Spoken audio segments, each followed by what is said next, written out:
নতুন ফসল ঘরে তোলার সময় শস্য দেবতা মিশি সালংয়ের প্রতি কৃতজ্ঞতা জানাতে গারো সম্প্রদায়ের ঐতিহ্যবাহী উৎসব ওয়ানগালা। পূর্বপুরুষদের সংগ্রাম শেকড়ের প্রতি ভালোবাসায় শহুরে ব্যস্ত জীবনেও নিজেদের ঐতিহ্য সংস্কৃতি ধারণ করে প্রতিবছর উৎসবে মাতেন গারোরা।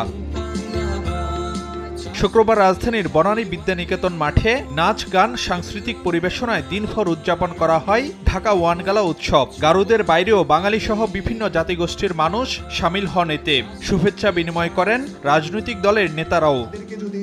এ সময় রাজনীতিবিদদের সামনে নিজেদের নানা দাবি দাওয়া আর প্রত্যাশার কথা তুলে ধরেন গারো নেতারা। আমরা আসলে খুবই খেটে খাওয়া মানুষ, আমাদের ব্যাংক ব্যালেন্স থাকে না, আমাদের অনেকেরই ব্যাংক অ্যাকাউন্টও থাকে না, সুতরাং লোনগুলো যেন একটু শিথিল করা হয়।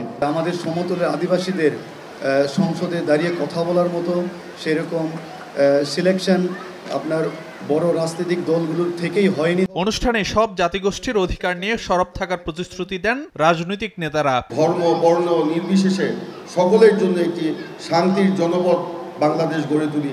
আপনারা নিজেদেরকে দুর্বল মনে করবেন না, আপনারা সংখ্যায় কম হতে পারেন কিন্তু আমরা আপনাদের ভাই।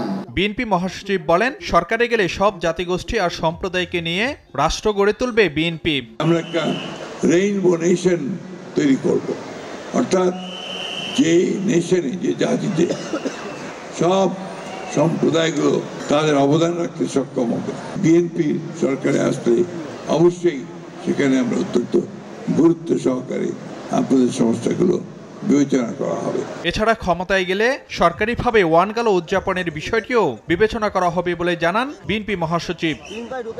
ফারুক ভিয়া, রবিন, সময় সংবাদ, ঢাকা।